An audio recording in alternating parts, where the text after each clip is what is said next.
Okay, so the question here is, just for my own curiosity, what test level do you think is ideal for men? The healthcare-based rating is super wide, and I'm curious if you believe there's a more ideal range, although obviously each individual will be different. Straight away, obviously each individual will be different. Yes, there's your answer. Mm-hmm. But there's probably a little bit more we can dig into on that. Well, I would start with the kind of the obvious point. Why then is the range so wide? Is it because science is lackadaisical, or is it because it's just such an unknown quotient? It's somewhere over there, or could it be such a thing as there is a wide distribution of genetic potentials, and then there's also a wide distribution of behavioral potentials? So if you're just sitting behind a desk and doing 9-to-5 work and a very low impact life, why biologically would you need a particularly high androgen value if you're not hunting and pillaging and mating and doing all the things that androgens largely do? And then the other side of the coin is if you're laying bricks 12 hours a day, mayhap you actually need more aggressive androgen levels. So that variability is largely a combination of genetics and behavior. Well, if we're talking TRT and kind of getting someone to this idea... Well, I'm not even to the TRT part. I'm just saying like humans. Sure, yeah. But if we're talking TRT... Okay. The things that are going to determine where our individualistic optimal level is going to be expression of aromatase. Agreed. So the point at which we start to excessively aromatize testosterone into estrogen. I would accept that. Our individual predisposition to elevate hematocrit and Agreed. RBC production. I would agree.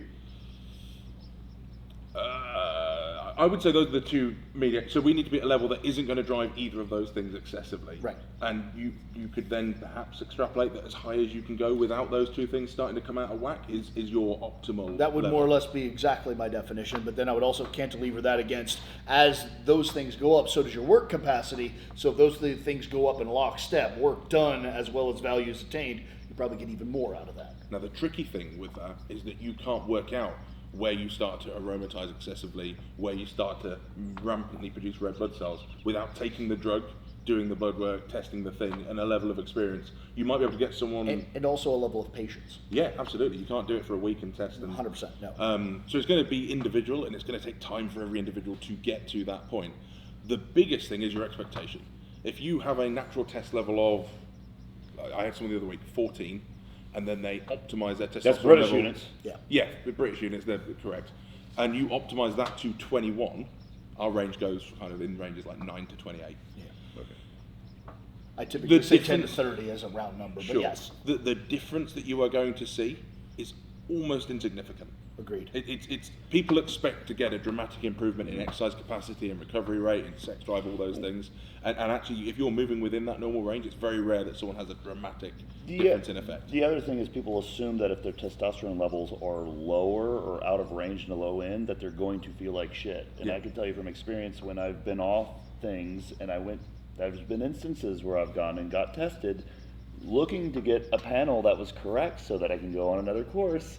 And I'm fucking killing it. I'm like, oh, this is great. I can't wait to go back on. And I go, look, and my testosterone level's way low out of range, and I feel amazing. Yeah, absolutely. Some people operate really well on low testosterone. I think I might be one of them because I do every fucking else thing that is probably good for your health and is good for, how you feel. So people automatically think if their test level is low that they're going to feel like shit. That is not the case. Yeah. And there's also been loads of analytical studies done showing that, average plasma testosterone level doesn't immediately reflect athletic excellence. Mm-hmm. There are loads of non-drug using athletes that are truly excellent that have lower than anticipated androgen values. And vice versa. There are people that actually have ambiently high testosterones that aren't particularly athletic. Mm-hmm. So it's one of many factors. Far from a primary driver of athletics. Oh, yeah. Absolutely. Muscle fiber distribution, a 100%. whole host of other genetic leverages, factors. neurological components, all sorts of things. Yeah. Lung capacity, heart capacity, all sorts of things. Yes. One interesting thing I'm seeing here is kind of like what we're falling into, but what people who ask this question usually fall into too. Our context right here is performance. Yes. Right? And a lot of men who seek out optimal test levels, they don't know what they're actually aiming for, or they hope for increased performance, but then at that point, most medical professionals don't put that in the framework of TRT. Absolutely.